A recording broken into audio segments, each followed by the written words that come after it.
పోలీసులకు ఉందా అని అడుగుతా ఉన్నా.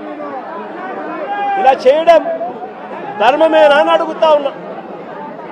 చంద్రబాబు నాయుడు గారి మీద ఇదే పోలీసులు చెప్పే లాజిక్కే, ఇదే సోషల్ మీడియాలో తెలుగుదేశం పార్టీకి సంబంధించిన వాళ్ళు దొంగ పోస్టులు పెడతా ఉన్న తీరునైతేనేమి, ఇదే ఈనాడు, ఆంధ్రజ్యోతి, TV5 లాంటి మీడియాలు ఎల్లో మీడియాలు నడుపుతా ఉన్న కథనాలు అయితేనేమి, వీళ్ళ మీద కేసులున్నాయని నేను అడుగుతా ఉన్నా.